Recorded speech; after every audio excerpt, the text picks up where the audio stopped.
You never forget the day your family decides you're a failure. My name's Mateo Vega. I'm 28 years old. I used to live in Coral Gables, Florida, until the day my uncle tossed me out like I dented his bins. It was the middle of hurricane season. The rain was coming down sideways, thunder rumbling above like it was laughing at me. I stood on the porch, soaked to the bone, holding my duffel bag like a refugee from my own life. Inside, my uncle, Arturo Vega, founding partner of Vega and Vega CPA, was still pacing in the foyer, waving my resignation letter like it was a piece of toilet paper. "No nephew of mine quits to work help desk," he roared, his voice echoing through the house like a threat. "Wharton grads don't chase startup pipe dreams, Mateo." My aunt, Celia, hovered behind him. She looked like she wanted to say something, to stop him maybe, but didn't. She never did. I just stood there, dripping silent. I'd already said everything I needed to. Arturo flung the letter at me as if that would change something. It landed in a puddle at my feet, the ink already bleeding. "Trust Shield," he spat. "What is that? Some fake Silicon Valley scam?" "It's a tech firm," I said flatly. "CYBERSECURITY. Real company. Pays decent." "You're answering phones," he shouted. "Tech support." "Mateo, you think you're gonna save the world rebooting routers for boomers?" My jaw clenched. I didn't flinch, didn't give him the fight he wanted. "You've got your name on the door," I said quietly. "That's not enough for me." He scoffed. "You think you're better than me?" "No," I replied. "I think I want something different." That was it. That's what broke him. Arturo stormed past me, slammed the door behind him with enough force to shake the windows. Celia followed, more out of habit than loyalty, pausing only to hand me an umbrella she knew I wouldn't take. I stood there in the downpour, water soaking through my sneakers, the lightning flashing across the driveway like a warning. I could still hear Arturo's words in my head, bouncing around louder than the thunder. "You're not family if you walk away from this firm." But I had walked. A week ago, I typed up my resignation, folded it clean, and handed it in without fanfare. No 2 weeks, no exit interview. They thought I was giving up everything.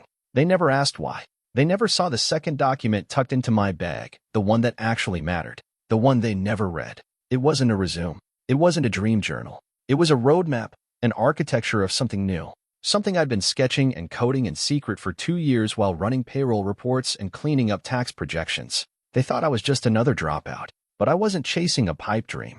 I was infiltrating.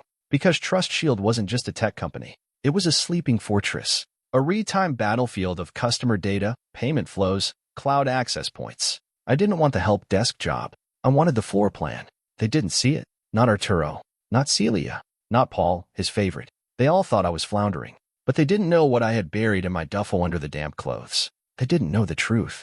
The storm wasn't the only thing coming. My new place was a converted garage in Clearwater. Mold crept along the baseboards. The toilet leaked when it felt like it. I had a mouse, maybe 2, that seemed more like co-tenants than pests. It was a far cry from my room at Uncle Arturo's, where the floors were marble and the AC smelled like eucalyptus. But I didn't care. The garage had a door that locked, a desk I built from scrap, and just enough room for a mattress and a second-hand monitor. That was all I needed. Trust Shield's office was 20 minutes away, inside a beige office park that looked like a dentist waiting room from the outside. I showed up every day in a navy polo and khakis, the standard issue for low-tier IT support. Fixed printers, reinstalled drivers, unplugged modems and plugged them back in. I was invisible, and that was perfect, because when everyone thinks you're just the help desk guy, nobody notices what you're actually doing. At night, I mapped their back-end systems. Quietly, I had access to just enough infrastructure to start building a picture. I created a personal script that pulled architecture metadata, server pathways, endpoint logs, user privilege trees. I saved everything onto encrypted flash drives I rotated every 3 days. I was hunting, not for glory, not yet, for holes, security flaws, oversights, bad handoffs between systems, lazy patches from vendors who hadn't updated protocols since 2019. I kept logs. I built simulations. I started writing the foundation of something bigger, a threat detection AI that could not only identify vulnerabilities, but predict the kind of human behavior that led to breaches in the first place. Trust Shield didn't know it yet, but I was about to give them something better than any vendor had ever sold them. One night, maybe 3 weeks in, I was debugging a script when my phone buzzed. The caller ID made me stiffen. Paul. I hadn't heard from him since the day I left. He was my uncle's prize student, practically a second son. Wharton grad, top of his class, now a junior partner back at the firm. He even got engaged to the girl I was supposed to marry.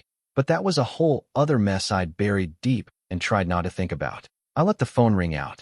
30 seconds later, a voicemail came through. Mateo, it's Paul. Look, I don't know what you're doing out there, but this is getting out of hand. Uncle Arturo's furious. Your aunt's crying every other day. And frankly, this help desk thing? It's beneath you. Call me back. Let's talk some sense into you. I blocked the number. I wasn't interested in sense, because while Paul was busy climbing the firm's ladder, I was rewriting the damn staircase. And then, 2 days later, it happened. My tool flagged something, not just a glitch. A vulnerability so deep and buried it had survived 5 audits. A flaw in the vendor access tunnel that could have exposed client data for weeks, maybe months. The kind of thing that tanked companies. I sat back in my chair, staring at the alert pulsing on my screen. There it was, the first real proof that I wasn't crazy, that I wasn't chasing shadows. They all thought I was failing, but I wasn't the one being lied to. 6 months later, I was no longer Mateo Vega, IT help desk. I wasn't even Mateo Vega, developer at Trust Shield. I was just gone. After my contract ended, I turned it down when they offered me a permanent role. Politely, quietly, no fanfare. I walked away with a glowing reference, a half-dozen new contacts, and enough NDA-signed documentation to make my tool the spine of something bigger. That was when I disappeared. I scrubbed my name from the prototypes commits, bought a shell LLC in Delaware, registered the IP to a new holding company. I set up a dummy founder, Daniel Wexler, with a polished LinkedIn, some fake college credentials, and a curated photo that looked like every other clean-cut startup CEO in a Patagonia vest. Daniel became the face. I stayed in the shadows. For the first year, it was just me and 2 devs I met online. Contractors, anonymous, paid through crypto and wire transfers. We met over encrypted video calls. No one asked where I lived. No one cared. When our demo went live on a secured network for a Fortune 500 firm, things exploded. Suddenly, I had emails from Stripe, from Apple, from the Department of Defense, acquisition offers, licensing contracts, equity swaps, all rejected. I wasn't building something to sell. I was building the next great cybersecurity platform, one that didn't just detect threats, but predicted behavior, not patching leaks, rerouting the whole damn pipe before it burst. By year 2, we had 50 developers, a rented floor in a downtown Tampa high-rise, and a reputation no one could quite pin down. The tech world whispered about Daniel Wexler and the ghost dev who'd built the core framework. No one knew it was me, and that was the point. The press speculated. Hacker forums guessed. I watched from behind layers of obfuscation, my name scrubbed from every line of code, every press release. Meanwhile, the emails from Celia kept coming. Wedding invites, Paul's law school updates, photos of my cousin's baby. Celia wrote like everything was fine, like I hadn't been exiled on a rain-soaked porch, like Arturo hadn't called me a disgrace to the Vega name. I archived them all, didn't open a single one. I didn't need validation anymore. I had something better. One morning, I walked into our headquarters, sleek now, with frosted glass and a minimalist logo, and saw the new hires touring the office. They passed the wall of headlines. Wexler AI identifies insider threats before they happen. Pentagon praises new predictive security system. Anonymous founder rumored to be a security prodigy. I stood there, hoodie pulled low, coffee in hand. Just another guy in the background. They didn't know who I was. Not yet, but they would. Because a week later, I got an email with the subject line, Cover Story Inquiry, Forbes. The reporter didn't know my name, but she'd found a trail. Something in a vendor's early code attribution. A commit tag. A ghost trace that led back to a Miami IP address. She wanted to know who really built Wexler AI. I stared at the screen, heart pounding. She was going to publish with or without me. The game was changing. I had gone dark to build big, but the light was coming. I tried to say no, told Forbes I wasn't interested, that the company didn't need a face. They pushed back, said they were running the piece either way. Wouldn't you rather control the narrative? The reporter asked. That line stuck with me, so I agreed, on one condition, full editorial oversight of my quotes. She didn't even hesitate, said she expected that. We met at a quiet cafe in Tampa, early morning, before the city woke up. She brought a recorder and 2 coffees. I brought a thumb drive with limited, scrubbed data, just enough to prove I was who I said I was. She asked good questions, smart ones. How did a Wharton graduate end up living in a garage? What made you stay anonymous this long? Do your family and friends know? I answered all of them, calmly, directly. No tears, no dramatic confessions. But when she asked about Arturo, when she brought up the Vega name, I paused. I didn't hide because I was scared, I said. I hid because I wanted to build something without them taking credit for it. 2 weeks later, the cover dropped. The ghost behind the firewall. How a disgraced accountant built a billion-dollar cybersecurity empire. My phone lit up before I even finished reading it. Text after text, number after number. I ignored them all. I knew what was coming. By noon, Arturo's firm had lost 3 clients. High-profile ones. The kind that read Forbes and followed tech trends. A few hours later, 5 more dropped. One even cited concerns over outdated threat protocols, which was poetic, given that they'd turned down a product demo from my company a year ago. I didn't check my email until after lunch. Paul had written, "Hey man, let's talk. A lot's happened." I archived it without opening. That evening, I walked into the office to applause from the dev team. Someone had printed the cover and tacked it to the wall. Underneath it, a sticky note read, "He exists." I took it down. "Get back to work," I said, smiling. But I kept the magazine. That night, I sat alone in the office. Everyone else had gone home. The sun had dipped behind the skyline, painting the windows orange. I placed the cover next to my monitor. Then I pulled up the latest build of our AI. We just finished integrating a new feature, real-time behavioral drift detection. It worked. While the world was busy debating who I was already moving forward, building the next version. And that's when it happened. A chime from the front desk. My assistant's voice crackled through the intercom. Mateo, you've got visitors." I frowned. "Who?" "Your family." I froze. "They're all here. Your uncle, your aunt, Paul, and Paul's dad." That last one hit differently. He was a state senator now. I stood up slowly, smoothed my hoodie, walked to the elevator. I knew what this was. Not a reunion, not an apology, a negotiation. They weren't here to welcome me back. They were here to reclaim the Vega name. Too late, because the name didn't belong to them anymore. It belonged to me. They barged in like they owned the place. Arturo leading the charge in a navy suit that looked $2,000 too expensive for a man whose firm was bleeding clients. Celia followed, clutching a purse like it was armor. Paul trailed behind them in a pressed shirt, doing that fake confident smirk he'd perfected in law school. And then there was Paul's father, Senator Harold Ellison, scanning the office like he was prepping for a press conference. I didn't offer seats. They stood in the middle of the lobby, looking small under the weight of glass walls and recessed lighting. Everything about the space screamed clean, efficient, modern, the opposite of the empire Arturo had ruled like an old money king. "You humiliated this family," Arturo said, voice tight. He was holding the Forbes cover like it was a subpoena. "This stunt. You could have warned us." I walked over to the central command screen and tapped a few keys. A live dashboard blinked to life on the giant monitor. Protocol Rosa.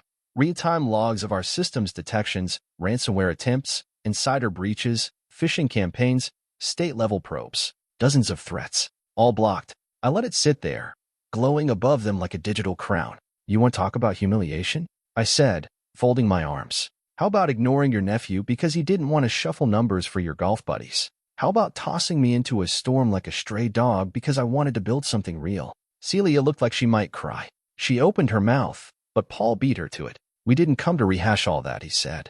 "We came for business." I gave him a slow nod. "Of course you did." Senator Ellison stepped forward, clearing his throat like he was giving a speech. "The firm has suffered setbacks. Your product is impressive, Mateo. We'd like to explore integration." "You want me to audit your systems?" I asked. Arturo scoffed. "We want you to fix what's broken." I turned to my assistant. "Send them a quote." She didn't flinch. "Already drafted." I looked back at Arturo. $50,000. That covers a full audit, preliminary patching, and a training module.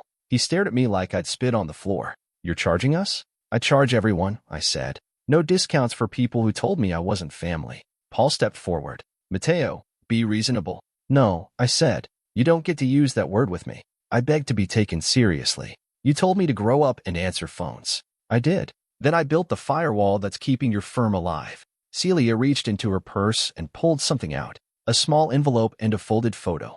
She placed them on the table between us. "I didn't know what else to bring," she said softly. I picked up the picture. It was me, maybe 9 years old, sitting next to Abuela Rosa in her garden, dirt on my face, a tomato in each hand. The letter was written in Rosa's handwriting. "Mateo, you see things the rest of us don't. That scares them. Keep building. Prove them wrong. Then prove me right." I hadn't seen that letter in years. Maybe ever. Celia's eyes glistened. "She always believed in you," she whispered. "I should have told you that sooner." I didn't say anything. Didn't trust myself to. The other shifted, clearly impatient. This wasn't going how they'd planned. Arturo stepped forward again. "You owe us, Mateo." I looked at him. Calm now. Quiet. You said I wasn't family. Remember that. His face twitched. Now, I continued, you want a favor? A shortcut? A backdoor into something you tried to crush? I picked up the letter, tucked it into my pocket. There is no backdoor, I said. Only the front. And you pay to get in. Senator Ellison glared. This is how you treat your blood? I gave him a thin smile. No, I said. This is how I treat clients. They left 5 minutes later, not shouting, not arguing, just silent. But Celia lingered at the door. Read the letter, she said gently. She saw you before any of us did. Then she was gone too. And I stood there, alone in the office I built, holding proof that maybe, just maybe, I wasn't invisible after all. That night, I didn't go home. I stayed in the office, the lights dimmed, the city glowing outside like a promise I was finally starting to believe. I sat at my desk, the letter from Abuela Rosa unfolded in front of me. Prove them wrong, then prove me right. The words hit harder now than they ever could have back then. She'd seen it, the thing I was becoming, when all I saw in the mirror was a disappointment in hand-me-down polos and shoes that squeaked. I framed a letter the next morning. Did it myself, with a cheap black frame from Walgreens. Took down the abstract startup art print on the wall behind my desk and replaced it with her handwriting. Put the Forbes cover just below it. And under that, a screenshot of the very first code commit I'd ever pushed into the system, dated 2 years before anyone knew my name. That wall became something more than decoration. It was my story, my truth, my receipts. A few days later, Celia emailed again. I hope the audit is going well. I know we weren't fair to you. I know I wasn't. But Rosa never stopped believing in you. She used to say, Mateo's building something they'll regret ignoring. Then came the second message. Would you have coffee with me sometime? Just to talk. Not about business. About Rosa. About you. I stared at that email for 10 full minutes. Reread it. Then reread it again. A year ago, I would have deleted it. A month ago, I would have ignored it. But now it didn't feel like bait or manipulation.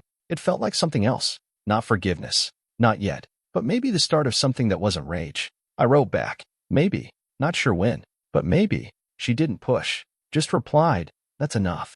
The next week, our audit of Vega and Vega completed. I reviewed it myself. 3 major breaches averted. Weak credentials cleaned up. Internal training program implemented. I signed the final report and sent it over, full invoice attached. No discount. No apology. A day later, a wire came through. Full payment. It was official. Arturo Vega's empire now ran on the protection of the nephew he once threw out into a storm. And somewhere, I knew Rosa was laughing.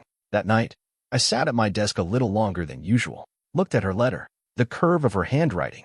The steady stroke of the R at the end. I touched the glass lightly, like a thank you. Because she didn't live to see this empire rise. But she built the first brick. And now, finally, I was ready to build forward. Maybe, just maybe, not alone. I didn't throw a party. No champagne. No big investor dinner. No PR rollout. Just a quiet integration announcement on our internal Slack.